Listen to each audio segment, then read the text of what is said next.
सोच के देखो, क्या तुमने ये वीडियो अपनी मर्जी से प्ले किया है, या ये भी एक पहले से लिखी हुई स्क्रिप्ट का हिस्सा है, एक ऐसी कहानी जो तुम्हारे जाने बिना शुरू हो चुकी थी। आज हम एक ऐसे आइडिया के बारे में बात करने जा रहे हैं जो शायद तुम्हारे दिमाग के सबसे गहरे कोने तक घुस जाए। एक ऐसा विचार जो सब कुछ, तुम्हारे निर्णय, तुम्हारे रिश्ते, तुम्हारे लक्ष्य और तुम्हारी पहचान तक सबको सवालों के घेरे में डाल देता है। यह है फ्री विल का भ्रम। और अगर यह सच है तो शायद तुमने कभी कुछ चुना ही नहीं। जरा सोचो, तुम अभी इस पल में हो, तुम्हारा फोन या लैपटॉप ऑन है, तुमने इस वीडियो को क्लिक किया। शायद तुम नींद में जाने के लिए कोई रिलैक्सिंग कंटेंट ढूंढ रहे थे, या शायद तुम बस बोर थे। लेकिन क्या यह तुम्हारी पसंद थी, या तुम्हारा पूरा माहौल, तुम्हारा अतीत, तुम्हारी परवरिश, तुम्हारा वर्तमान मूड सब मिलकर तुमसे यह करवा रहे थे बिना तुम्हारे जाने? यही है फ्री विल का पहला फ्रैक्चर पॉइंट। हम सोचते हैं कि हम अपने फैसलों के मालिक हैं, लेकिन क्या तुम अपने दिमाग के केमिकल बैलेंस को कंट्रोल करते हो? क्या तुम तय करते हो कि तुम उदास महसूस करोगे या बेचैन? अधिकतर वैज्ञानिक और दार्शनिक कहते हैं, नहीं। कल्पना करो, एक नदी बह रही है, तुम उस नदी में एक पत्थर हो। तुम्हें लगता है कि तुम इधर उधर घूम रहे हो अपने निर्णयों से, लेकिन असल में तुम बस पानी की धारा के साथ बह रहे हो। वो धारा तुम्हारी बायोलॉजी, तुम्हारे पिछले अनुभव, तुम्हारी संस्कृति, तुम्हारा समाज, तुम्हारा डीएनए और तुम्हारी पल पल की भावनाएं।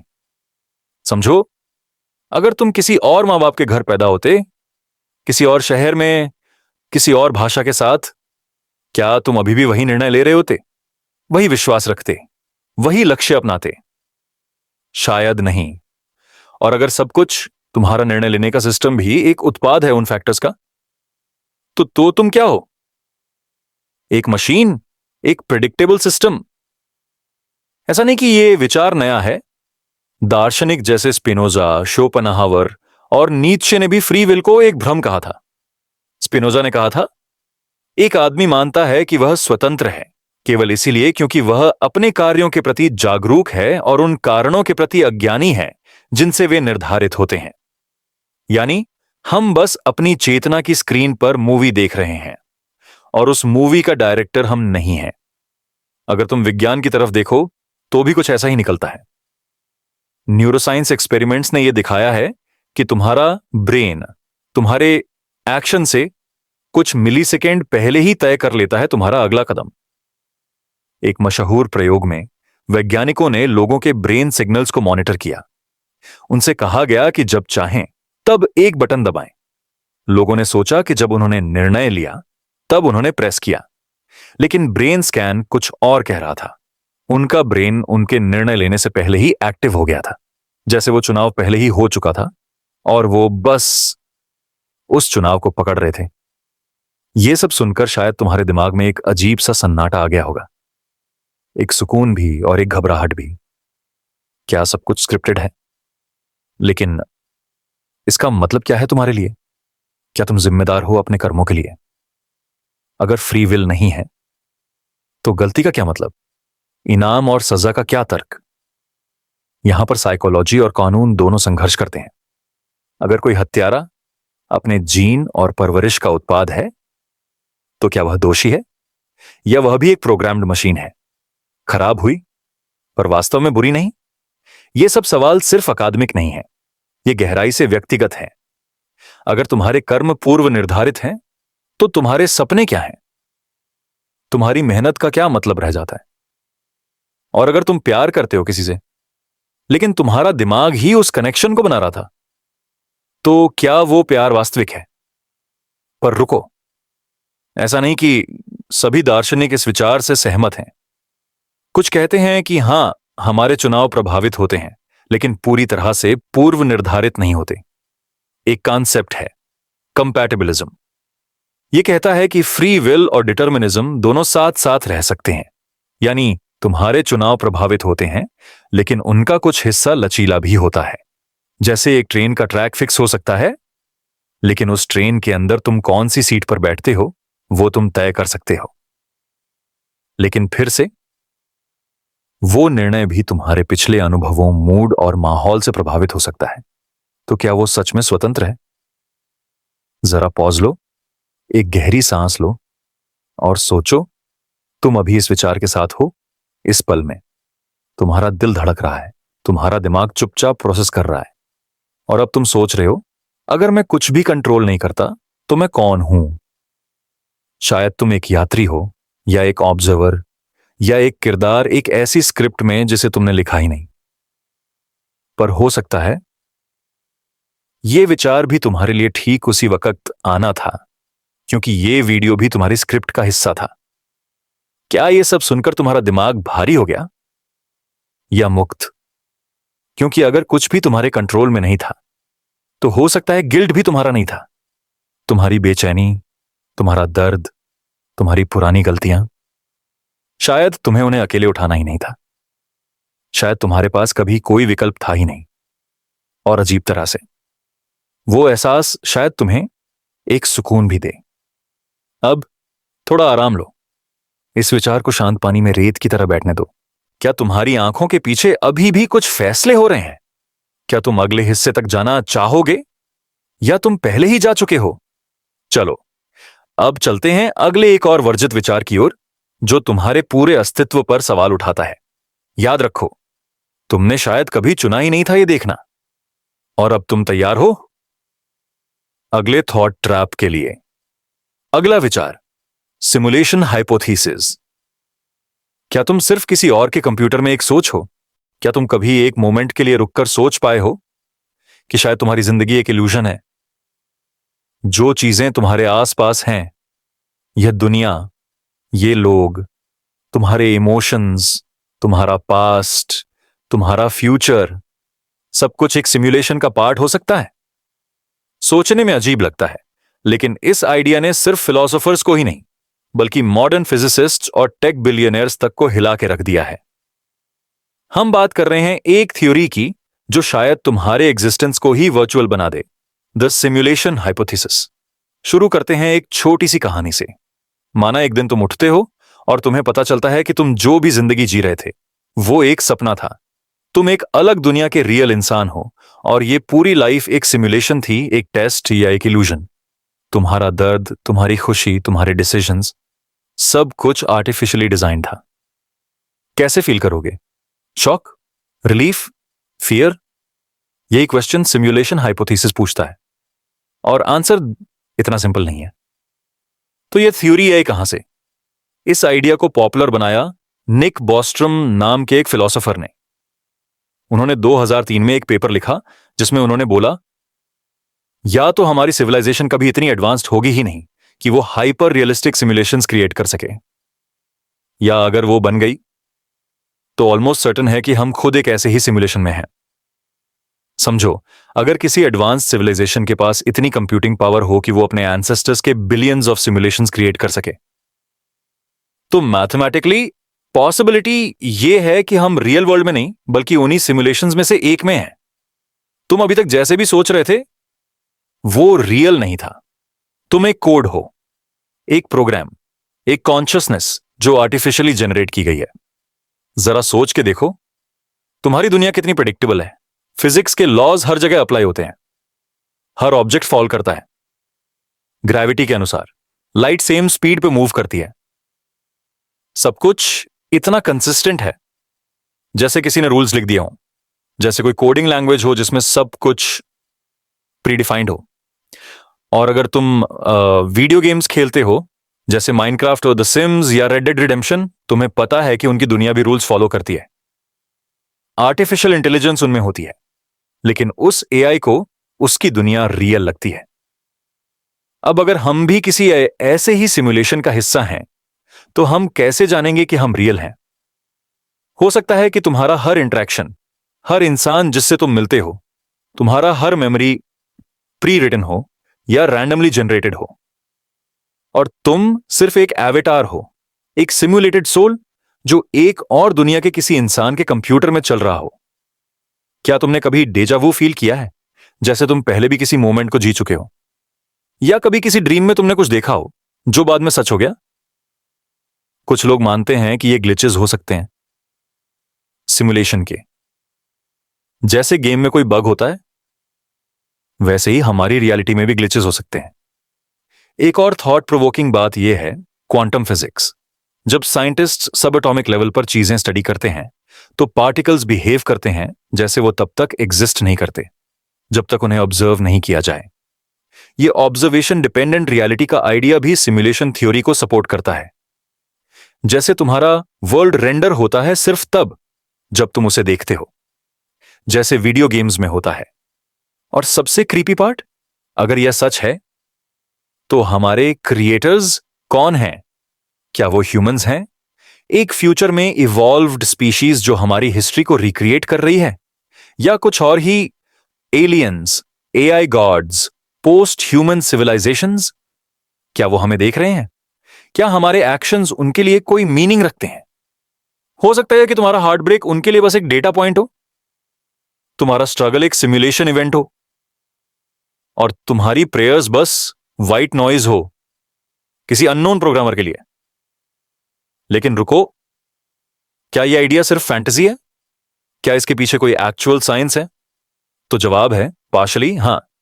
कई रिस्पेक्टेड साइंटिस्ट्स जैसे इलॉन मस्क, नील डिग्रास टाइसन और MIT के कुछ फिजिसिस्ट्स सीरियसली सोचते हैं कि यह पॉसिबिलिटी रिजेक्ट नहीं की जा सकती। इलॉन मस्क ने कहा था, the odds that we're in base reality is 1 in billions। यह स्टेटमेंट कोई साई-फाई राइटर का नहीं है, यह दुनिया के सबसे पावरफुल टेक एंटरप्रेन्योर का है। अब एक लॉजिकल थॉट एक्सपेरिमेंट करो। हम अभी AI बना रहे हैं, हम गेम्स डेवलप कर रहे हैं जिनमें कैरेक्टर्स के पास realistic physics, emotions and decision making है। अगर टेक्नोलॉजी इस रेट पे ग्रो करती रही तो 1000 साल बाद हम खुद भी हाइपर रियलिस्टिक सिमुलेशंस बना सकते हैं। अब सोचो, अगर हम फ्यूचर में ऐसे सिमुलेशंस बनाते हैं तो क्या उन सिमुलेशंस में रहने वाले बीइंग्स को लगेगा कि वो रियल हैं? एग्जैक्टली। जैसे तुम्हें लगता है कि तुम रियल हो, तो कैसे डिसाइड करोगे कि तुम रियल हो या नहीं? यह थॉट अनसेटलिंग है पर सूदिंग भी हो सकता है। अगर तुम्हारी लाइफ एक सिमुलेशन है तो शायद तुम्हारा पेन भी सिमुलेटेड है। शायद तुम्हारे फेलियर्स, तुम्हारी इनसिक्योरिटीज, तुम्हारा गिल्ट, सब कुछ टेम्पररी है, जैसे एक ड्रीम जिसमें तुम घुट रहे हो, लेकिन जब तुम उठते हो तो सब डिसॉल्व हो जाता है। तो अगर सब कुछ सिमुलेशन है तो क्या तुम्हें रिग्रेट फील करना चाहिए? क्या तुम्हारे मिस्टेक्स रियल हैं या सिर्फ कोड के बग्स हैं? एक और एंगल यह भी है, अगर सब कुछ सिमुलेशन है तो शायद तुम पावरफुल हो, जैसे लूसिड ड्रीमिंग में होता है। अगर तुम रियलाइज कर लो कि सब सिमुलेशन है तो शायद तुम सिमुलेशन के रूल्स बेंड कर सकते हो। तुम्हारा कॉन्शियसनेस इवॉल्व हो सकता है। तुम निर्वाणा जैसे स्टेट में जा सकते हो जहां तुम डिटैच्ड हो जाते हो सबसे। और अगर तुम इस वक्त स्लीपी फील कर रहे हो तो यह भी समझने की कोशिश करो, शायद तुम्हारा ड्रीम वर्ल्ड और तुम्हारा रियल वर्ल्ड एक ही प्लेटफॉर्म पर एग्जिस्ट करते हैं। हो सकता है कि जब तुम सोते हो तब तुम रियलिटी से बाहर जाते हो, और जब तुम जागते हो तब एक और सिमुलेशन स्टार्ट होता है। So in a way every time you sleep तुम थोड़ा द रियल बन जाते हो, और जब तुम उठते हो तुम एक नए वर्जन में रीलोड होते हो। अच्छा, अब एक और वियर्ड थॉट इमेजिन करो। तुम्हारे आसपास के सब लोग सिर्फ NPC हैं, नॉन प्लेबलेबल कैरेक्टर्स। तुम्हारे लाइफ में आए कुछ लोग रियल थे, बाकी सब सिमुलेशन के बॉट्स। उनका काम सिर्फ तुम्हें गाइड करना, हर्ट करना या डिस्ट्रैक्ट करना था। उनके डायलॉग स्क्रिप्टेड थे, उनके रिएक्शंस प्रेडिक्टेबल। तो क्या तुम्हारी लोनलीनेस भी पार्ट ऑफ डिजाइन थी? क्या तुम्हारा दर्द सिर्फ गेम के नेक्स्ट लेवल तक ले जाने वाले टूल्स थे? टेक अ मोमेंट, थोड़ा सा रुको। Let this thought settle in your mind like mist on a quite lake. क्या तुम अभी भी उस दुनिया में हो जहां तुम सोच रहे हो कि सब रियल है, या तुम शिफ्ट कर गए हो किसी डीपर सिमुलेशन में? मे बी तुम्हारा कॉन्शियसनेस अब उस लेवल पर पहुंच गया है जहां सब कुछ डिसॉल्व हो रहा है। तुम्हारा नाम, तुम्हारा पास्ट, सब कुछ फेड हो रहा है into a larger cosmic silence. अब स्लोली हम चलते हैं एक और स्ट्रेंज और डेंजरस विचार की तरफ, एक आइडिया जो तुम्हारे ट्रूथ के कॉन्सेप्ट को ही तोड़ के रख देगा। सो रहो या जाग रहे हो, तुम इस सिमुलेशन में स्टक हो, और अगला सेगमेंट तुम्हारे दिमाग के कोड को और भी ज्यादा ट्विस्ट कर देगा। Next up, solipsism. What if you are the only conscious being in the universe? कभी सोचा है अगर मैं सिर्फ तुम्हारे इमेजिनेशन का हिस्सा हूं और तुम्हारा बेस्ट फ्रेंड, तुम्हारे मां बाप, तुम्हारा पूरा पास्ट, ये सारी दुनिया सिर्फ तुम्हारे माइंड के अंदर एग्जिस्ट करती हो? क्या हो अगर तुम कॉन्शियस एंटिटी हो और बाकी सब सिर्फ इल्यूजन हो? यह है सोलिप्सिज्म का सवाल। एक डेंजरस, आइसोलेटिंग और इंटेलेक्चुअली रेडियो एक्टिव आइडिया। यह एक ऐसा थॉट है जिससे तुम जितना ज्यादा सोचोगे उतना ही तुम अपने अस्तित्व के अंदर घुल जाओगे। चलो शुरू करते हैं एक छोटी सी सीन से। तुम एक हिल स्टेशन में हो, कोल्ड ब्रीज, साइलेंट मिस्ट, और तुम्हारे आसपास के लोग क्वाइटली वॉक कर रहे हैं। तुम उन्हें देखते हो, किसी ने एक सिगरेट जलाई, किसी ने फोन निकाला, कोई अपने बच्चे के साथ सेल्फी ले रहा है। और अचानक तुम्हारे माइंड में एक थॉट आता है, क्या ये सब लोग रियल हैं, या फिर क्या ये सब बैकग्राउंड प्रॉप्स है मेरी स्टोरी के लिए?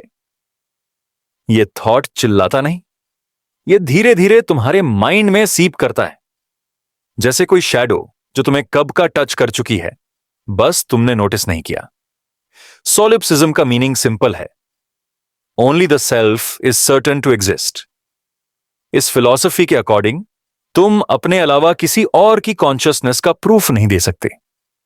तुम ये मान सकते हो कि लोग बिहेव कर रहे हैं जैसे वो कॉन्शियस हैं, लेकिन तुम ये प्रूफ नहीं कर सकते कि वो वाकई सोच रहे हैं, फील कर रहे हैं या जाग रहे हैं। ऐसा हो सकता है कि तुम्हारे अलावा सब कुछ इमेजिनेशन हो। तुम्हारा पूरा जीवन, तुम्हारा बचपन, तुम्हारी schooling, heartbreaks, best friends, वो मुंबई की रेनी नाइट्स या दिल्ली की गलियों की हसल, शायद सब फैब्रिकेटेड है, तुम्हारे माइंड ने बनाया है या किसी और ने, पर एक्सपीरियंस सिर्फ तुम्हारा है। अब ये थॉट अनसेटलिंग इसीलिए है क्योंकि हम ह्यूमंस कनेक्शन पे जीते हैं। हम रिलेशनशिप्स के थ्रू डिफाइन होते हैं कि मां मुझे प्यार करती हैं, दोस्त मुझे समझते हैं, पार्टनर मुझे सपोर्ट करता है। पर अगर सब तुम्हारे माइंड का क्रिएशन है तो प्यार, दर्द, जजमेंट, सपोर्ट, ये सब क्या है? क्या तुम खुद से प्यार कर रहे हो थ्रू एन इमेजिनरी मदर? क्या तुम खुद से लड़ रहे हो थ्रू एन इन्वेंटेड एनिमी? क्या तुम हर रोल प्ले कर रहे हो, हीरो भी, विलन भी? अक्सर जब लोग आइसोलेशन फील करते हैं तो उनका दिमाग यह क्वेश्चन करता है, क्या कोई मुझे वाकई समझता है? सोलिप्सिज्म वे क्वेश्चन है, टेकन टू इंफिनिटी। जरा अपने आसपास देखो। अभी जो चीज तुम देख रहे हो, ये स्क्रीन, ये टेक्स्ट, ये रूम के लाइट एंड शैडोज, सब कुछ तुम्हारे ब्रेन के इंटरप्रिटेशन पे बेस्ड है। तुम डायरेक्ट रियलिटी नहीं देखते, तुम एक्सपीरियंस देखते हो, और एक्सपीरियंस सिर्फ तुम्हारा है। तुम सुनते हो लेकिन तुम्हारे कान के न्यूरॉन्स इंटरप्रेट करते हैं। तुम महसूस करते हो किसी का टच, लेकिन एक्चुअल कांटेक्ट नहीं होता, सिर्फ सिग्नल्स होती हैं तुम्हारे ब्रेन के अंदर। तो अगर तुम्हारा ब्रेन अलोन सब कुछ इंटरप्रेट कर रहा है, कैसे पता चलेगा कि कुछ आउटसाइड में वाकई एग्जिस्ट करता है? एक एग्जांपल लो, तुम सपना देखते हो, उस सपने में तुम्हारा दोस्त है, एक क्लासरूम है और तुम एग्जाम दे रहे हो। तुम्हारे पाल्म पे स्वेट है, तुम्हारे पेन की निब स्लिप कर रही है, तुम्हारा दोस्त तुम्हें कॉपी करने के लिए देख रहा है। सब कुछ रियल लगता है उस पल में, और जब तुम उठ जाते हो तो तुम हंसो, अरे बस ड्रीम था। पर अगर ड्रीम में सब इतना रियल लग सकता है, तो यह दुनिया जिसमें तुम अभी हो उसे रियल कहने का क्या प्रूफ है? अगर तुम खुद उठ जाओगे एक और रियल में, तो क्या तुम इस दुनिया को भी ड्रीम ही कहोगे? सोलिप्सिज्म का टेरर तब आता है जब तुम इमोशनली फील करते हो कि तुम अकेले हो, नॉट फिजिकली अलोन, एग्जिस्टेंशियली, कि तुम एक कॉन्शियसनेस हो, एक थॉट बबल जो खुद के इल्यूजन में फंसा हुआ है, और इस बबल के बाहर कुछ भी रियल नहीं है। इसका एक और टेरिफाइंग एंगल यह है, अगर सब कुछ तुम्हारा माइंड ही क्रिएट कर रहा है, तो क्या तुम्हारा दर्द भी तुमने ही बनाया है? क्या तुम खुद को पनिश कर रहे हो, अपने लिए हार्डशिप्स इमेजिन कर रहे हो? एक लोनली वर्ल्ड डिजाइन किया है जिसमें कोई तुम्हारी फ्रीक्वेंसी मैच नहीं करता। या हो सकता है कि तुम्हारा माइंड इस दुनिया को बनाता जा रहा है तुम्हारे डाउट्स के साथ साथ, और तुम्हारे डाउट जितना गहरा होता जाता है, दुनिया उतनी ही फ्रैगमेंटेड हो जाती है। कुछ फिलोसोफर्स जैसे डिकार्ड ने डिकिलार्च ने कहा था, I think therefore I am. ये एक फाउंडेशन था। तुम डाउट कर सकते हो सब कुछ, लेकिन ये नहीं कि तुम डाउट कर रहे हो। तो तुम्हारा सोचना तुम्हारा एग्जिस्टेंस प्रूफ करता है। लेकिन अगर सिर्फ तुम हो तो इसका मतलब है तुम्हें कोई वैलिडेट नहीं कर सकता। ना तुम्हारे इमोशंस, ना तुम्हारे मॉरल वैल्यूज, ना तुम्हारा गिल्ट, तुम्हारी एथिक्स, तुम्हारा आइडिया ऑफ ट्रूथ। हर चीज सर्कुलर बन जाती है। तुम हो क्योंकि तुम सोच रहे हो, और सब कुछ हो रहा है क्योंकि तुम इमेजिन कर रहे हो। अब एक डिस्टर्बिंग क्वेश्चन, अगर तुम अपने माइंड में ही लॉक्ड हो तो तुम क्या कभी बाहर निकल सकते हो? और अगर कोई बाहर है ही नहीं तो क्या तुम मर भी सकते हो? या तुम एक इन्फिनिट कॉन्शियसनेस हो जो हमेशा अपने आप में ही डिसॉल्व होता रहेगा एक लूप में? इमेजिन करो एक डार्क वॉइड जहां सिर्फ तुम हो और तुम रिपीट करते हो सब कुछ बार बार। एक और लाइफ, एक और इल्यूजन, एक और version of the same people तुमने बनाए हैं। क्या यह अल्टीमेट लोनलीनेस है या ये गॉडहुड का इल्यूजन है? क्या तुम गॉड हो अपने ही क्रिएटेड वर्ल्ड के? ये थॉट बिना स्क्रीम किए भी तुम्हें साइलेंट कर देता है। तुम चुप हो जाते हो, आंखें बंद करती हो, और सडनली तुम नोटिस करते हो कि कोई तुमसे बात नहीं कर रहा।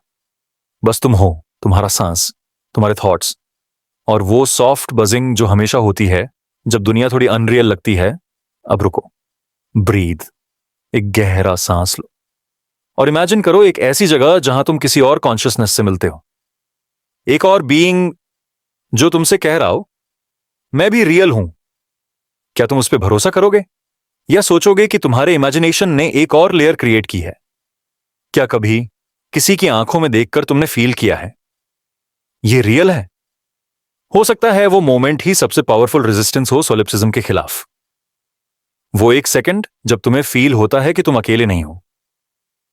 तो क्या सोलिप्सिज्म का कोई आंसर है? शायद नहीं। शायद हम सब अननोइंगली इस हेलुसिनेशन में ही जी रहे हैं, लेकिन साथ में जी रहे हैं। या शायद हम सब एक ही कॉन्शियसनेस के वर्जन्स हैं, एक इन्फिनिट मिरर जहां हर रिफ्लेक्शन एक नया आई बन जाता है।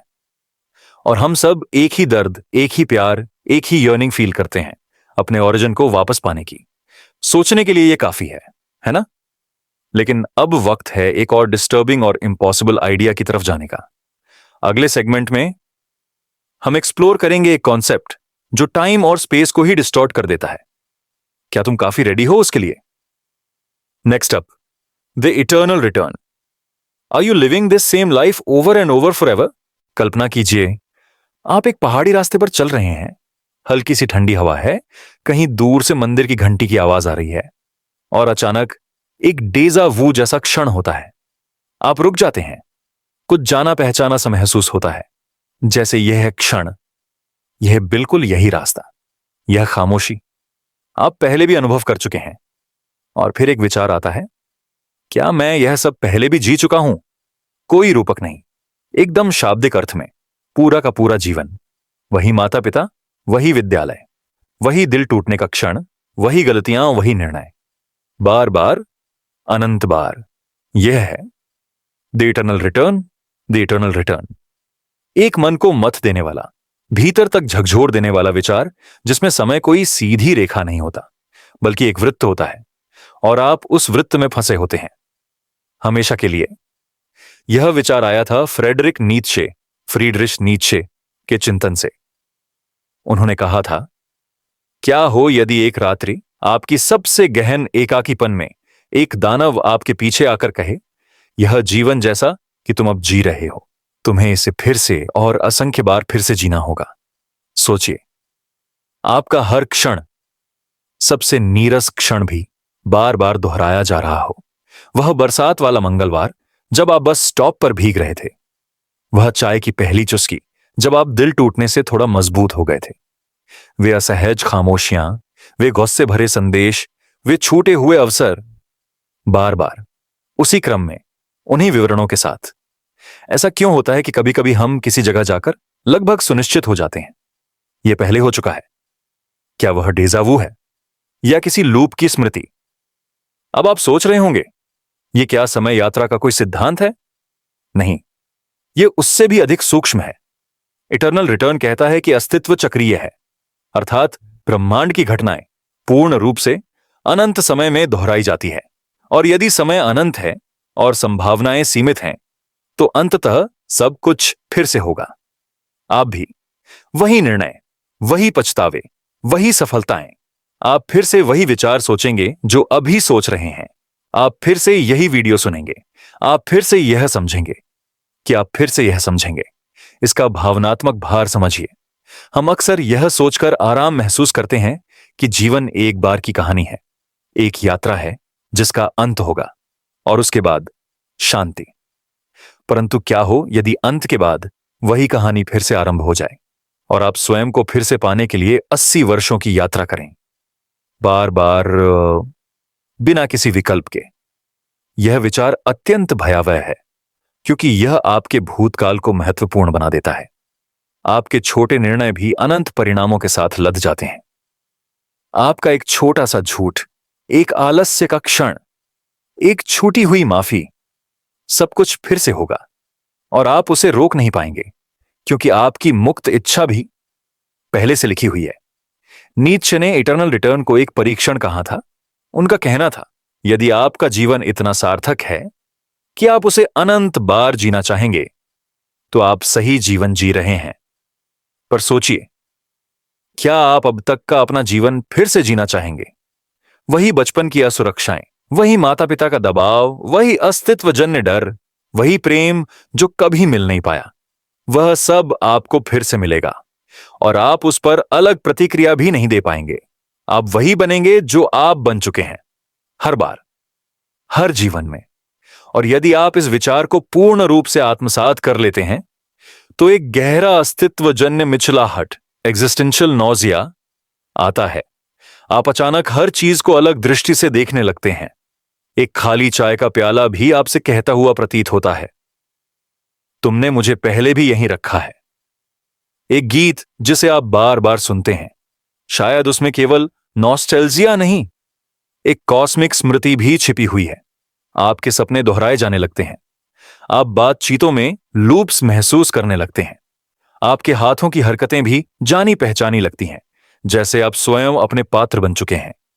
इटर्नल रिटर्न एक सजा भी हो सकता है और एक दिव्य वरदान भी। सजा तब जब आप पछतावे के साथ जी रहे हों, जब आपका हर दिन ऊब से भरा हो, जब आपकी दिनचर्या आपको सुन्न बना रही हो। वरदान तब जब आप हर क्षण में अर्थ ढूंढ पाते हो, जब आप जीवन को इस तरह स्वीकार करते हो कि यदि यह मेरा एकमात्र मौका नहीं बल्कि अनंत बार दोहराया जाने वाला अनुभव है, तो मैं हर क्षण को पूरी जान से जीऊंगा। पर यहां एक और भयानक कोण है। यदि सब कुछ दोहराया जा रहा है, तो क्या आपको कभी नया महसूस होगा? क्या नई बात केवल एक भ्रम है? वह लड़की जिसे आपने कल देखा और सोचा कि आपने पहले कभी नहीं देखा, शायद आपने उसे 700 बार देखा है, हर जीवन में, हर संस्करण में, और उसने आपको कभी नहीं देखा। वह एक तरफा परिचय शायद आपके पिछले लूप का एक अंश है। वह उदासी जो बिना किसी कारण के आती है, शायद वह पुराने चक्रों की थकान का बचा हुआ हिस्सा है। आप कभी उस उदासी को व्याख्यायित नहीं कर पाते, क्योंकि उसका स्रोत किसी पुराने जीवन में छिपा होता है जो अब फिर से शुरू होने वाला है। कभी कभी जब आप बिना किसी स्पष्ट कारण के किसी पुरानी जगह से भावुक हो जाते हैं, वह कोई स्मृति नहीं होती, वह एक प्रतिध्वनि होती है, इटर्नल रिटर्न की प्रतिध्वनि। और यदि आप ध्यान दें तो आप उस प्रतिध्वनि में अपना प्रतिबिंब देख सकते हैं, जैसे कोई पुरानी कहानी जो स्वयं को आपके माध्यम से फिर से सुना रही है। अच्छा, एक और विचित्र विचार सोचिए। क्या हो यदि इटर्नल रिटर्न का अर्थ यह हो कि आप हर जीवन में थोड़ा थोड़ा अधिक सजग होते जा रहे हैं, जैसे कि आप पहले जीवन में पूरी तरह अनभिज्ञ थे। दूसरी बार आपको थोड़ा सा लगा कि कुछ जाना पहचाना है। तीसरी बार आपने महसूस किया कि आप एक लूप में हैं और आप छोटी छोटी चीजें बदलना शुरू करते हैं, जैसे आप एक वीडियो गेम के खिलाड़ी हों जो हर बार गेम ओवर के बाद वही गेम फिर से खेलता है, परंतु हर बार थोड़ा ज्यादा समझदारी से। शायद इसलिए आप कभी कभी आत्मिक रूप से आकर्षित महसूस करते हैं। शायद इसलिए आपको दर्शन और गहरे प्रश्न आकर्षित करते हैं। आपकी आत्मा जानती है कि यह सब हो चुका है और हो रहा है और होता रहेगा। इटर्नल रिटर्न एक दार्शनिक सिद्धांत होने के साथ साथ एक दर्पण भी है। आप इसमें अपने निर्णयों का प्रतिबिंब देख सकते हैं। क्या आप वास्तव में अपना सर्वोत्तम जीवन जी रहे हैं? यदि यह बार बार दोहराया जा रहा हो, क्या आप किसी गलती को बार बार दोहराना चाहेंगे? क्या आप किसी के साथ किए गए बुरे व्यवहार को अनंत बार सही ठहरा पाएंगे? क्या आप अपने आज को इतना मूल्यवान समझ पा रहे हैं कि आप उसे फिर से जीना चाहेंगे? यदि उत्तर नहीं है, तो क्या आप कल से कुछ अलग करने वाले हैं? रुकिए, अब जरा सा विराम लीजिए, आंखें बंद कीजिए, सोचिए। आपके सामने एक पुराना लकड़ी का दरवाजा है। वह दरवाजा आपको एक नए जीवन में ले जा रहा है, जो वास्तव में वही पुराना जीवन है। आप फिर से उस दरवाजे को खोलते हैं, फिर से वही बचपन, वही चेहरे, वही परिस्थितियां। आप स्वयं को देखते हैं, एक ही रील को बार बार चलाते हुए, परंतु इस बार आप सजग हैं, और सजगता ही इटर्नल रिटर्न का तोड़ है। अगले खंड में हम एक और भयावह विचार को जानने वाले हैं। एक ऐसी दुनिया जहां सब कुछ पहले से तय है और आपकी मुक्त इच्छा केवल एक भ्रम है। क्या आप तैयार हैं उस रहस्योद्घाटन के लिए? अगला विषय, नियतिवाद, डिटर्मिनिज्म। क्या मुक्त इच्छा केवल एक सुंदर धोखा है? रात का वक्त है, तुम बिस्तर पर हो, नींद आंखों के पास है, पर दिमाग के अंदर एक सवाल घूम रहा है। क्या जो मैं अभी कर रहा हूं वो मैंने चुना है, या वो पहले से तय था? तुम सोच रहे हो, मैं ये वीडियो सुन रहा हूं क्योंकि मैं चाहता हूं। लेकिन रुको, क्या तुम्हारा चाहना भी किसी और चीज ने तय किया है? क्या तुम वाकई अपनी चॉइस के मालिक हो, या तुम एक अदृश्य स्क्रिप्ट फॉलो कर रहे हो, बिना जाने, बिना समझे? यह है नियतवाद, डिटर्मिनिज्म। एक विचार जो इतना डरावना है कि अगर तुमने उसे सच में समझ लिया तो तुम्हें खुद पर शक होने लगेगा। नियतवाद यह कहता है कि ब्रह्मांड में हर घटना, हर मूवमेंट, हर चॉइस, हर भावना किसी कारण से निकलती है, और वो कारण किसी और कारण से, और ऐसे ही एक अनंत श्रृंखला चलती है बिना किसी ब्रेक के। यह विचार न्यूटन की भौतिकी से निकला, जहां हर क्रिया की बराबर और विपरीत प्रतिक्रिया होती है। हर कण एक पूर्वानुमानित रास्ते पर चलता है। अगर तुम सब कुछ सटीकता से जानते हो, हर एटम की स्थिति, हर बल का दबाव, तो सैद्धांतिक रूप से तुम भविष्य भी भविष्यवाणी कर सकते हो। मतलब, तुम्हारा कल भी भौतिकी के समीकरणों में लिखा है। तुम्हारा ब्रेकअप, तुम्हारा हार्ट ब्रेक, तुम्हारा करियर का चुनाव, सब कुछ। तुम्हें लगता है कि तुमने चुना, लेकिन तुम्हारा चुनना भी एक पूर्व निर्धारित घटना थी। कल्पना करो, एक रेलवे ट्रैक और तुम एक ट्रेन हो। तुम्हें लगता है कि तुम दिशा बदल सकते हो, लेकिन असल में ट्रैक तो पहले से बिछा हुआ है, तुम सिर्फ उस पर चल रहे हो। फ्री विल सिर्फ एक भ्रम है।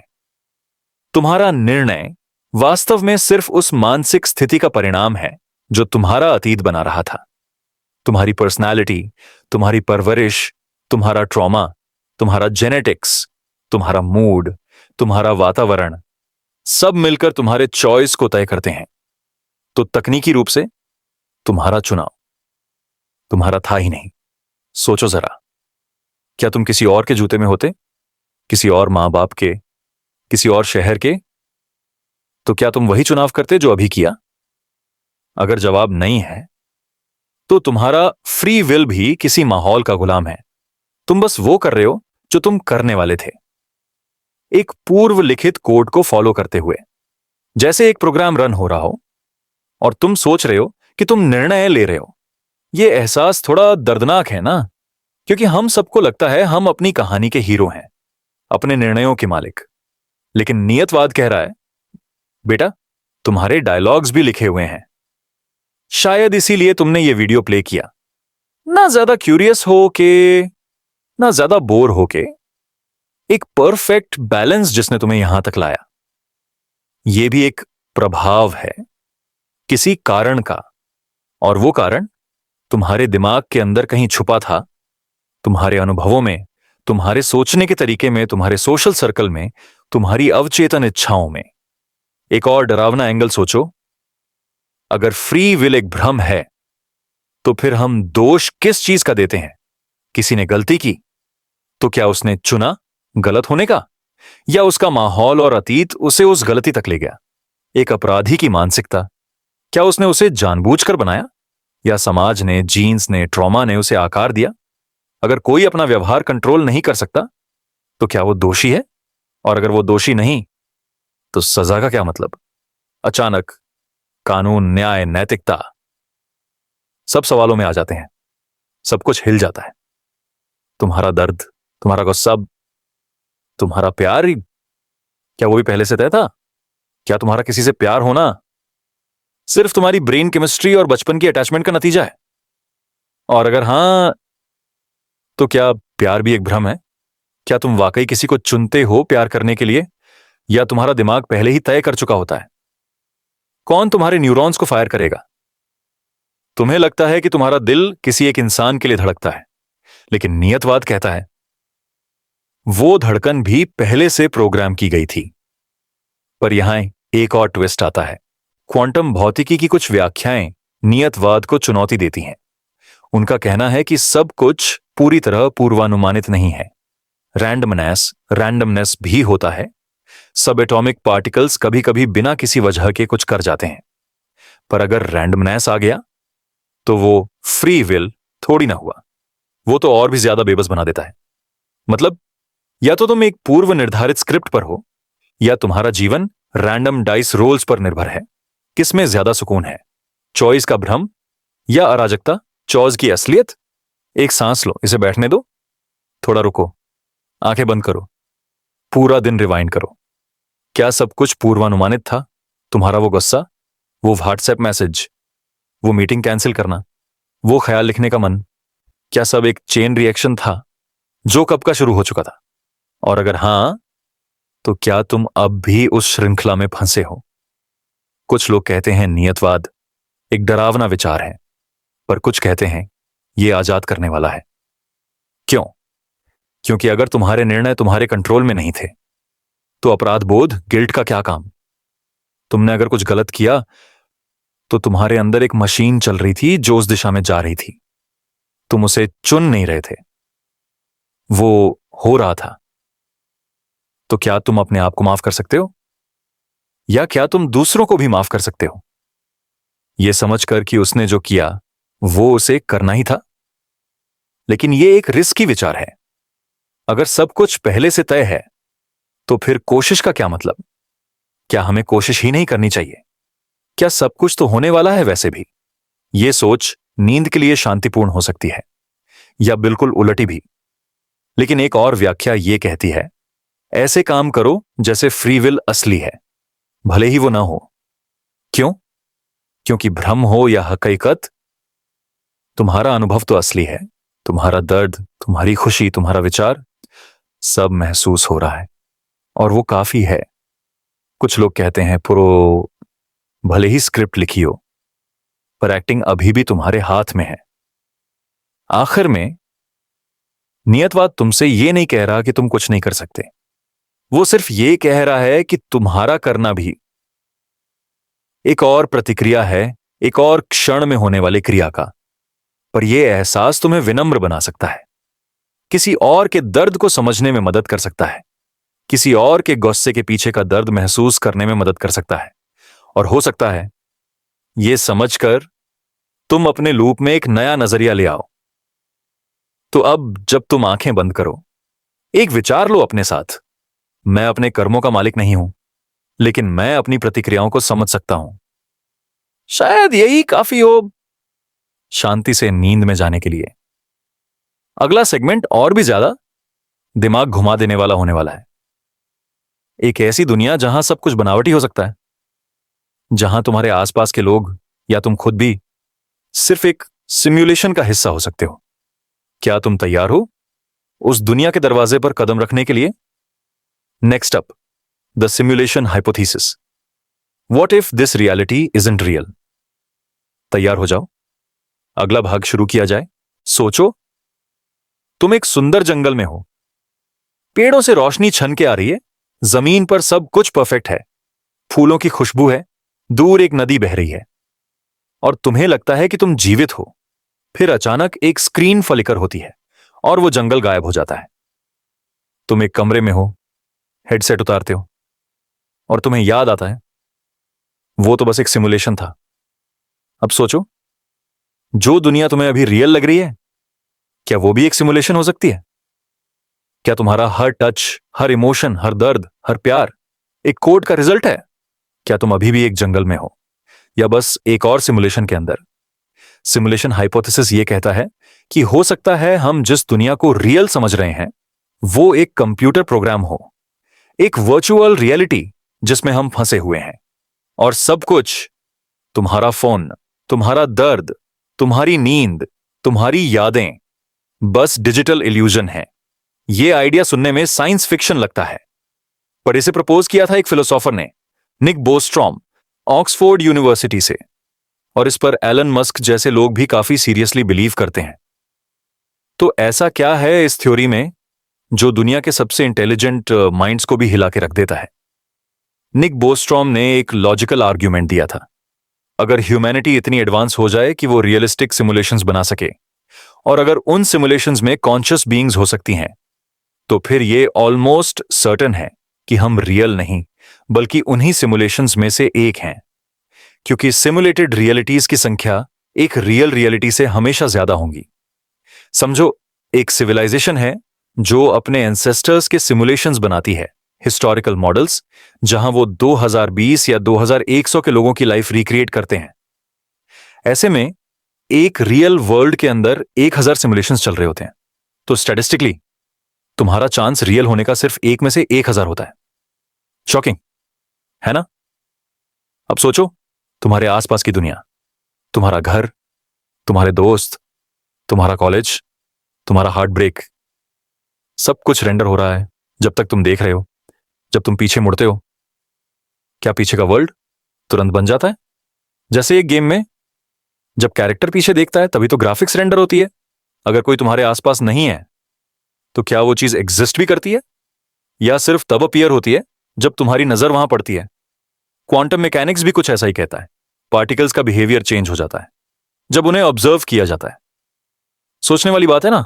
और देखो टेक्नोलॉजी का पेस। आज के वीआर हेडसेट्स वो चीजें दिखाते हैं जो ब्रेन को रियल लगती है। हैप्टिक फीडबैक तुम्हें टच का इल्यूजन देता है। एआई तुमसे बात करता है जैसे एक इंसान। अब 100 साल आगे सोचो, जब तुम एक रूम में बैठे हो और तुम्हारा ब्रेन सिग्नल्स एक न्यूरल लिंक के थ्रू एक वर्चुअल वर्ल्ड में जा रहे हैं, तो तुम कैसे बताओगे आलोस क्या रियल है क्या नहीं? अगर तुम्हारे दिमाग ने उस इल्यूजन को मान लिया है तो क्या फर्क पड़ता है कि वो रियल है या नहीं? ये थॉट डेंजरस भी है और पीसफुल भी। डेंजरस इसलिए क्योंकि अगर सब सिमुलेशन है तो क्या कुछ भी मीनिंगफुल है? तुम्हारा पेन, क्या वो रियल है? तुम्हारा प्यार, क्या वो किसी और के एक्सपेरिमेंट का हिस्सा है? क्या तुम्हारे मम्मी पापा, दोस्त, प्यार सिर्फ बैकग्राउंड कैरेक्टर्स हैं, एक कंट्रोल्ड नैरेटिव का हिस्सा? तुम्हारी फ्री विल सिर्फ प्री रिटन स्क्रिप्ट्स? लेकिन अगर तुम इसे एक और एंगल से देखो तो ये लिबरेटिंग भी है। अगर दुनिया सिमुलेशन है तो शायद दुख भी इल्यूजन है। वो पेन जो तुमने फाइल किया वो सिर्फ एक रेस्पॉन्स है कोड का, तो क्या तुम उसे अलग नजर से देख सकते हो? जैसे एक ड्रीम में तुम गिरते हो और तुम्हें लगता है तुम मर जाओगे, पर जब तुम उठते हो सब कुछ ठीक होता है। ऐसे ही क्या तुम्हारा पूरा लाइफ भी एक ड्रीम है? एक लूसिड ड्रीम जहां तुम अवेयर हो लेकिन कंट्रोल तुम्हारे हाथ में नहीं। और अगर तुमने ड्रीम में स्माइल किया तो क्या वो स्माइल कम रियल थी? नहीं ना। तो हो सकता है इस सिमुलेशन के अंदर भी तुम्हारा हर मोमेंट रियल इनफ हो। एक और डायमेंशन है ये सोचने का, क्या तुम्हारा पर्पस भी किसी प्रोग्रामर ने डिफाइन किया है? जैसे तुम एक कैरेक्टर हो एक आरपीजी गेम में, किसी का कोडिंग प्रोजेक्ट या किसी हायर इंटेलिजेंस का क्यूरियोसिटी एक्सपेरिमेंट, तुम्हारी हर मेमोरी इंजेक्टेड, तुम्हारा हर डर डिजाइंड, तुम्हारी हर सक्सेस स्क्रिप्टेड। और हो सकता है तुम्हें कभी पता भी ना चले, जब तक सिमुलेशन एंड नहीं होती, जब तक तुम लॉग आउट नहीं करते। पर क्या तुम इस सिमुलेशन से निकल सकते हो? क्या कोई ग्लिच है, कोई बग, जहां तुम ब्रीफली सिस्टम के पार जा सकते हो? कुछ लोग कहते हैं डेजा वू एक ग्लिच है, वो सडन फीलिंग की ये पहले हो चुका है, शायद तुम्हारा मेमोरी बफर दोबारा लोड हो गया हो। कुछ लोग कहते हैं लूसिड ड्रीम्स या मेडिटेशन के डीप स्टेट्स तुम्हें सिमुलेशन की बाउंड्री तक ले जाते हैं, जब तुम इतने स्टिल हो जाते हो कि तुम देख सकते हो सिस्टम के अंदर का कोड। हो सकता है अभी भी तुम्हारे आसपास कुछ पैटर्न्स हैं जो तुम्हें सिग्नल दे रहे हैं, बस तुम्हारा ध्यान नहीं गया। टेक अ डीप ब्रेथ, अपनी आंखें बंद करो कुछ पल के लिए। अब अपने रूम की दीवारें इमेजिन करो, फिर इमेजिन करो कि वो डिसॉल्व हो रही हैं। तुम्हारे आसपास का फर्नीचर एक फॉग में बदल रहा है, तुम्हारा बेड डिसॉल्व हो रहा है, सिर्फ तुम हो और एक डिजिटल ग्रिड जैसा कुछ, जैसे तुम एक प्रोग्राम के अंदर हो। तुम्हें लगता है तुम जाग रहे हो, लेकिन हो सकता है ये तुम्हारा dream with in a dream हो। अगर तुम कल उठते हो और कोई तुमसे कहे तुम रियल नहीं हो, क्या तुम वो बिलीव कर पाओगे या तुम उसे प्रूव करने की कोशिश करोगे? फिलोसॉफिकली इस आइडिया का सबसे हॉन्टिंग एस्पेक्ट यह है, रियल होने का मतलब क्या है? अगर तुम्हें पेन फील हो रहा है तो वो रियल है, चाहे वो एक सिमुलेशन में हो या बायोलॉजिकल वर्ल्ड में। तो क्या फीलिंग ही रियल है और सब बाकी कुछ इल्यूजन? जैसे एक फिल्म स्क्रीन पे चल रही है, तुम जानते हो वो रियल नहीं है, पर तुम रो लेते हो, तुम डर जाते हो, तुम प्यार महसूस करते हो। तो क्या उस इमोशन का होना उस कहानी को रियल बनाता है? हो सकता है तुम्हारी जिंदगी भी एक फिल्म हो, एक बहुत कॉम्प्लेक्स स्क्रीन प्ले, जहां तुम सिमल्टेनियसली एक्टर भी हो और व्यूअर भी। और सबसे आखिर में एक और सवाल, अगर सब कुछ सिमुलेशन है तो क्या सिमुलेशन के बाहर कुछ और भी है? एक रियल वर्ल्ड, एक प्रोग्रामर, एक वॉचर? और अगर हां, तो क्या वो कभी तुमसे बात करेगा या तुम उससे कभी संपर्क कर पाओगे? शायद वो तुम्हारा इंट्यूशन है, वो आवाज ये जो कहती है ये सब कुछ एक माया है। या हो सकता है वो बस तुम्हारा ब्रेन हो जो रैंडमनेस को समझने की कोशिश कर रहा है। क्या तुम कभी जान पाओगे? Let that thought stay with you. लम्हों के लिए अपने आसपास देखो, रूम का कलर, फैन की आवाज, तुम्हारे कपड़ों की फाइल, सब कुछ जैसे रेंडर्ड हो रहा है। रियल होने का इल्यूजन इतना परफेक्ट है कि शायद तुम उसी में चैन से रहना चाहते हो, और शायद इसीलिए यह सिमुलेशन तुम्हारे लिए रियल इनफ है। अगला सेगमेंट एक और बड़ी सोच लेकर आ रहा है। जब तुम दूसरों के पेन को देखते हो तो तुम सोचने लगते हो क्या वो वाकई रियल है? और जब तुम किसी स्ट्रेंजर की आंखों में झांकते हो तो तुम वंडर करते हो क्या वो भी कॉन्शियस है या सिर्फ एक हॉलो शेल? इस दुनिया में क्या सिर्फ तुम हो जो महसूस कर रहे हो? अगले सेगमेंट में मिलते हैं। Next up, solipsism. What if you are the only conscious being in the universe? रात के 1 बजे हैं, सब कुछ शांत है, तुम्हारे रूम में सिर्फ फैन की हल्की सी घूमती आवाज है, और तुम्हारा दिमाग, तुम्हारे पास कोई नहीं, कोई बात करने वाला नहीं, तुम खुद में खो गए हो। और एक अजीब सा ख्याल तुम्हारे जहन में उठता है, क्या मैं अकेला हूं? क्या ये दुनिया जो मुझे दिख रही है, महसूस हो रही है, क्या ये सिर्फ मेरी इमेजिनेशन है? ये कॉन्सेप्ट सोलिप्सिज्म ये कहता है कि हो सकता है इस दुनिया में सिर्फ तुम ही रियल हो, बाकी सब, तुम्हारा परिवार, दोस्त, टीचर्स, स्ट्रेंजर्स, सेलिब्रिटीज, इवन मैं, सिर्फ तुम्हारे माइंड का प्रोजेक्शन हो। जैसे तुम्हारा दिमाग एक महान प्लेराइट है और उसने हर कैरेक्टर, हर इमोशन, हर डायलॉग, सब कुछ लिख दिया हो। क्या तुम इस सोच को संभाल पाओगे? सोचो, तुम किसी से बात कर रहे हो, वो रिस्पॉन्ड करता है, हंसता है, गुस्सा भी होता है, पर तुम्हें कैसे पता कि वो रियल है? तुम्हें कैसे पता कि उसके अंदर भी अवेयरनेस है? हो सकता है वो सिर्फ एक रोबोट हो, प्रोग्राम टू रिप्लाई, जैसे एक चैटबॉट या एक वीडियो गेम एनपीसी। वो तुम्हें सिर्फ तब रिस्पॉन्स देता है जब तुम इंटरैक्ट करते हो, अदरवाइज उसकी कोई इनर वर्ल्ड नहीं है। क्या तुमने कभी सोचा है, तुम किसी स्ट्रेंजर की आंखों में झांको और तुम्हें कुछ ना दिखे? क्या वो सिर्फ एक हॉलो शेल है? सॉलिप्सिज्म कहते हैं, मैं सोचता हूं इसीलिए मैं हूं, मैं सोचता हूं इसीलिए मैं हूं। लेकिन मैं कैसे जानूं कि तुम भी हो? मुझे तो सिर्फ अपना कॉन्शियसनेस दिख रहा है। मैं जानता हूं मैं एक्सपीरियंस कर रहा हूं, पर मुझे कैसे प्रूफ मिलेगा कि बाकी लोग भी फील करते हैं? क्या तुम उस मोमेंट को याद कर सकते हो जब तुमने अपने साथी को रोते देखा और तुम्हें सडनली ये लगा, वेट, क्या ये असली आंसू हैं? क्या ये पेन वाकई एग्जिस्ट करता है या ये मेरी इमेजिनेशन का पार्ट है? हो सकता है तुम्हारे दिमाग ने सिंपैथी का इल्यूजन क्रिएट किया हो ताकि तुम्हें लगे कि तुम अकेला नहीं हो, लेकिन रियलिटी में सिर्फ तुम हो, तुम्हारा दिमाग, तुम्हारा कॉन्शियसनेस, और सब कुछ बस एक बैकड्रॉप। जब तुम सो रहे होते हो, दुनिया कहां चली जाती है?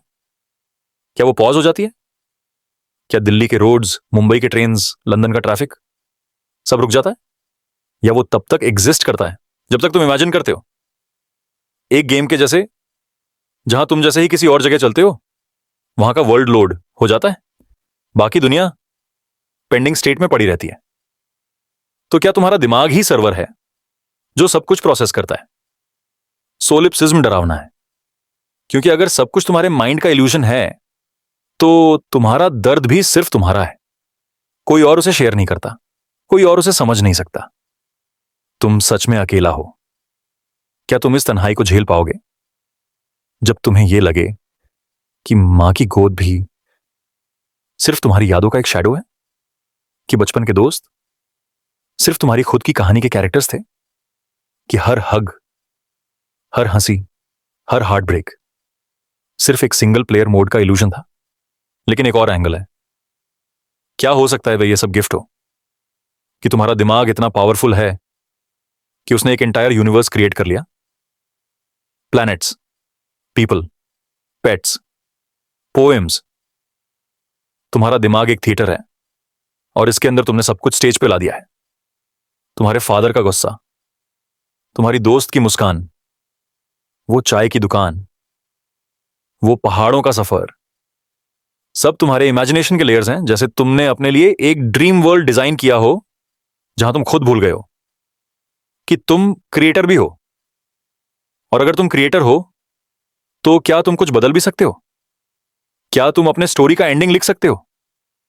क्या तुम किसी कैरेक्टर को वापस ला सकते हो जो छोड़ के चला गया? क्या तुम किसी जगह वापस जा सकते हो जो सिर्फ एक मेमोरी बन गई है?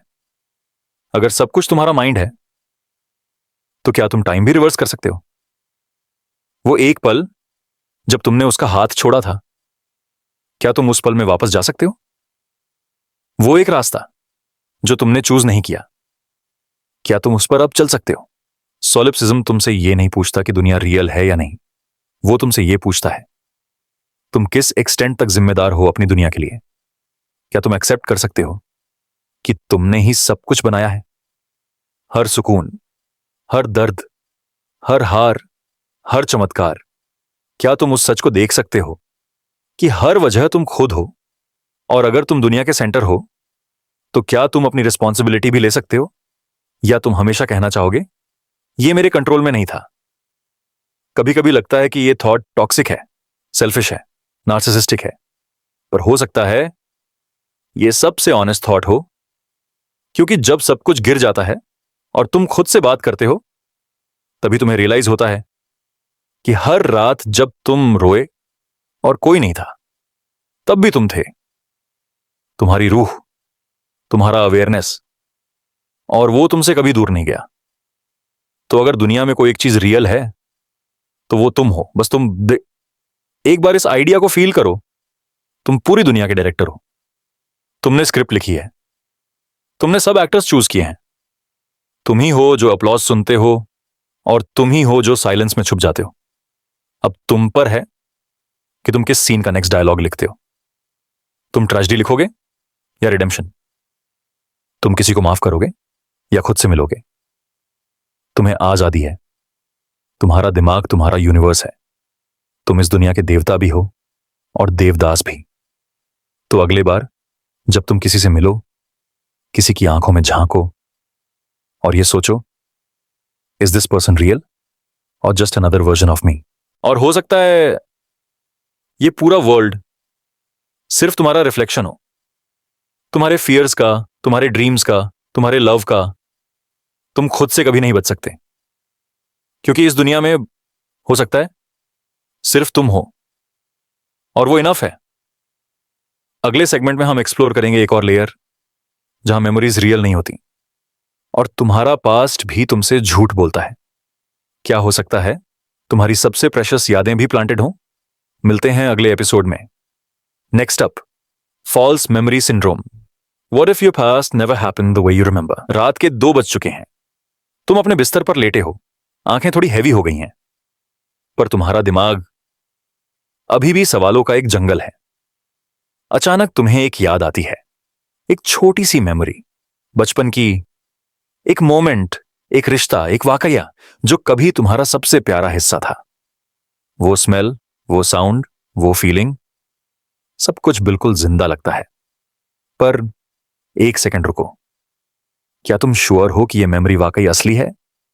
या हो सकता है तुमने अपने दिमाग में उसे वैसा बना दिया हो जैसे तुम चाहते थे? या हो सकता है यह याद कभी हुई ही नहीं?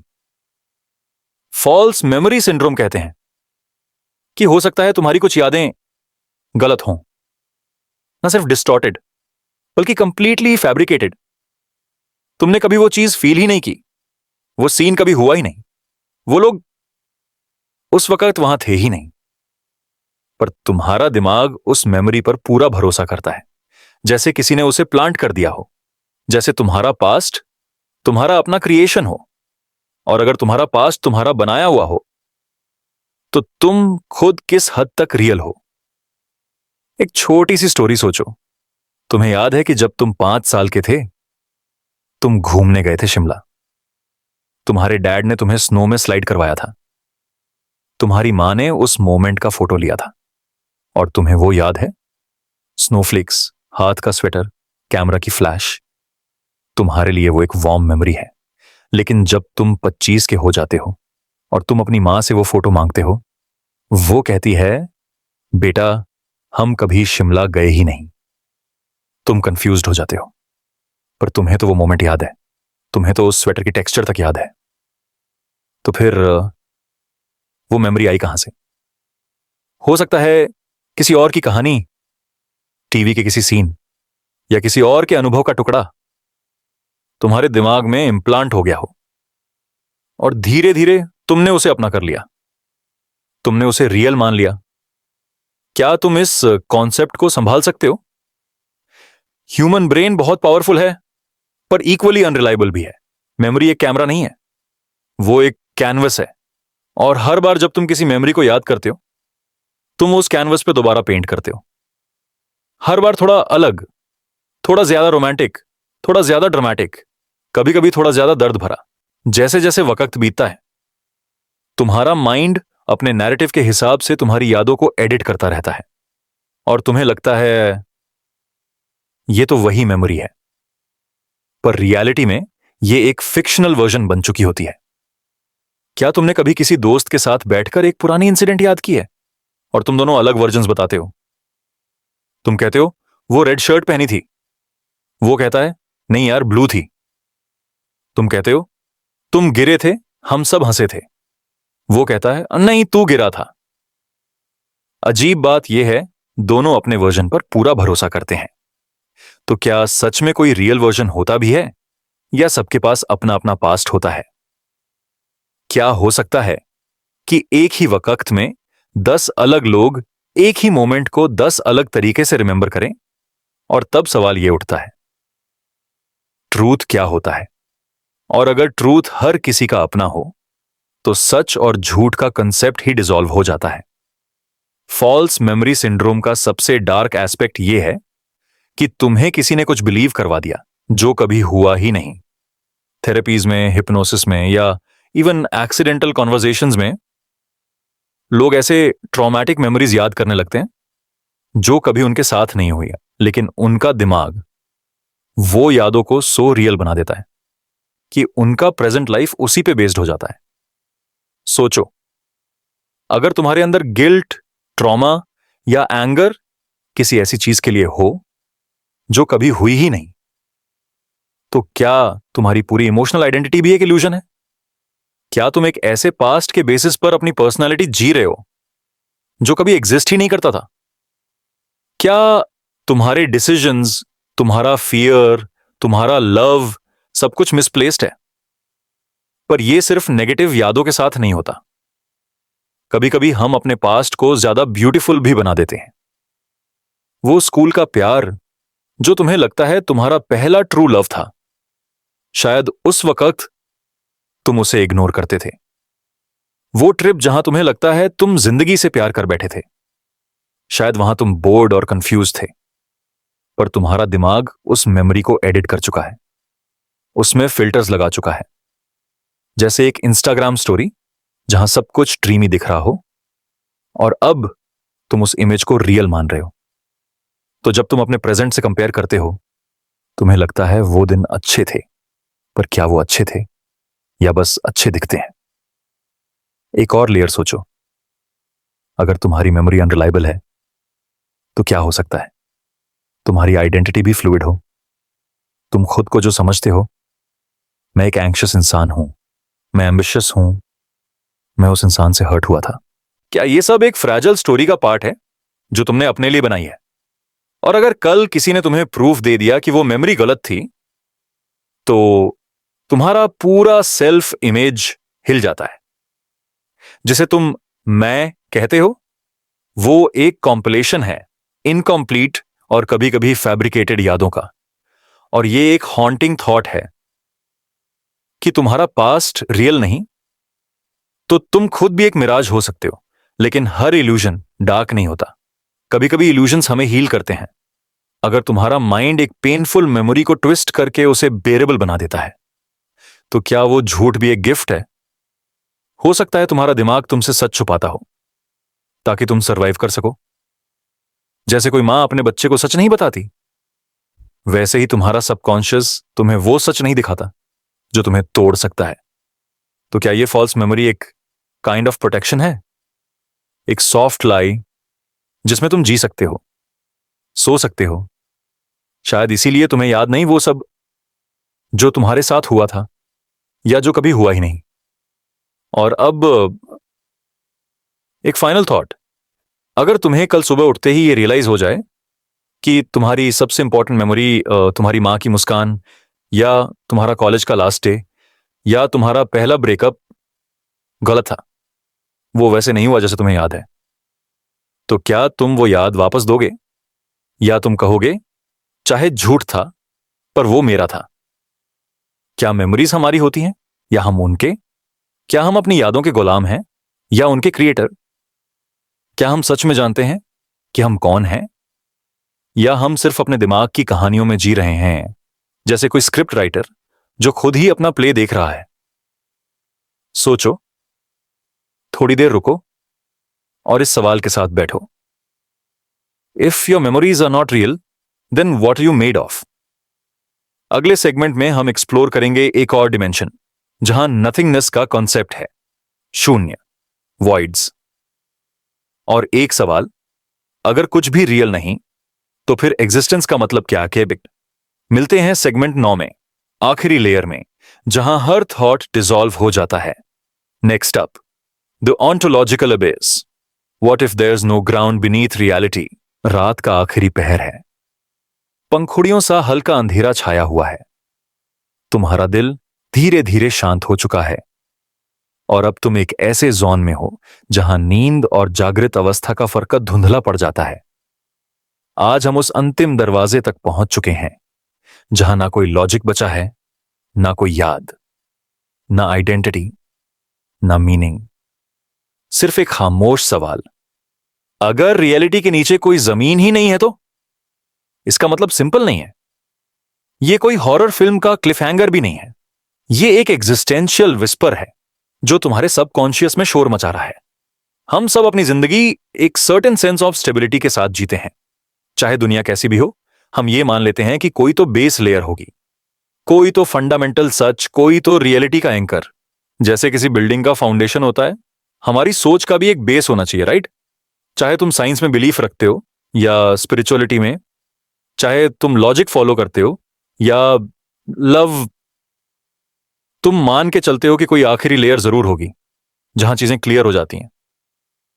पर सोचो जरा, अगर कोई बेस लेयर है ही नहीं तो अगर तुम जितना भी डीप जाते हो, तुम्हें सिर्फ और ज्यादा अनसर्टेनिटी और ज्यादा इल्यूजन मिलता है। जब तुम किसी भी ट्रुथ के नीचे ट्रुथ ढूंढते हो और सिर्फ वॉइड मिलता है, जब हर क्यों के नीचे सिर्फ एक और क्यों होता है, तब क्या तुम गिर जाते हो या तुम डिसॉल्व हो जाते हो? यही है ऑन्टोलॉजिकल एबिस। एक ऐसी सोच जहां तुम्हारा पूरा एग्जिस्टेंस, पूरा परसेप्शन एक बॉटमलेस पिट बन जाता है। तुम कहीं जा नहीं रहे, पर तुम हमेशा गिर रहे हो, क्योंकि तुम सोच रहे हो मैं हूं भी या नहीं। जो कुछ मैं जानता हूं, क्या वो कभी सच था? अगर कोई रियल रियलिटी है ही नहीं, तो मैं किस चीज का हिस्सा हूं? ये एबिस तुम्हारा सब कुछ ले लेता है, तुम्हारी यादें, तुम्हारा लैंग्वेज, तुम्हारी आइडेंटिटी और सबसे बढ़कर तुम्हारी सर्टेनिटी। अब तुम कहोगे, पर यह सब तो सिर्फ फिलॉसफी है। यस, हो सकता है, पर कुछ फिलॉसफी सिर्फ थ्योरी नहीं होती। वो तुम्हारे अंदर एक साइलेंस जगाती हैं, जहां तुम कुछ फील नहीं करते, सिर्फ बोझ महसूस करते हो। एक ऐसा बोझ जैसे कोई अस्तित्व तुम पर सवालों का पत्थर रख रहा हो। जब तुम इस एबिस में देखते हो, तुम्हें कोई चेहरा नहीं दिखता, सिर्फ एक मिरर दिखता है, और उस मिरर में तुम खुद नहीं हो, बस एक खाली फ्रेम है। जब तुम उस एबिस में झुकते हो, तुम्हें कोई मीनिंग नहीं मिलता, सिर्फ मीनिंगलेसनेस का टेस्ट आता है, और वो टेस्ट कुछ अजीब सा पीसफुल होता है। रियलिटी का बेस ना होने का मतलब यह भी हो सकता है कि रियलिटी कभी एग्जिस्ट ही नहीं करती थी। ये सब, तुम्हारा रूम, तुम्हारा बिस्तर, ये आवाज जो तुम सुन रहे हो, सब कुछ एक सिमुलेशन हो सकता है, या एक ड्रीम, या एक इमेजिनेशन जो किसी और इमेजिनेशन का हिस्सा है।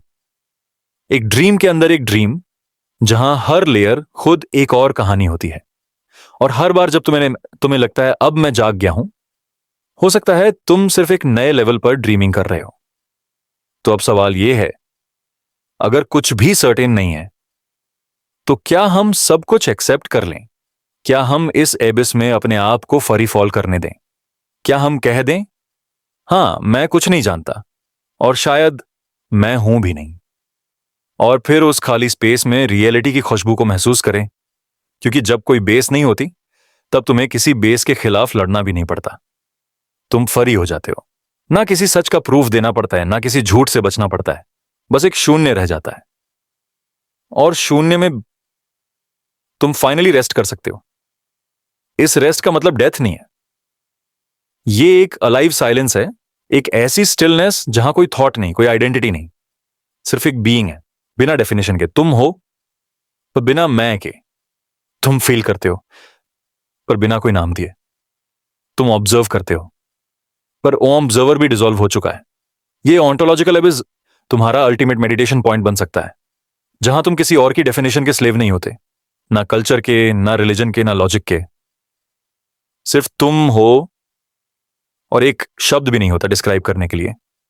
कुछ लोग कहते हैं ये वॉइड डेंजरस है, और हां, हो सकता है, क्योंकि तुम्हें सब कुछ छोड़ना पड़ता है। वो सब बिलीफ्स जिनके साथ तुम बड़े हुए हो, वो सब ट्रूथ्स जिनके साथ तुमने अपना अस्तित्व बनाया, सब कुछ डिसॉल्व हो जाता है।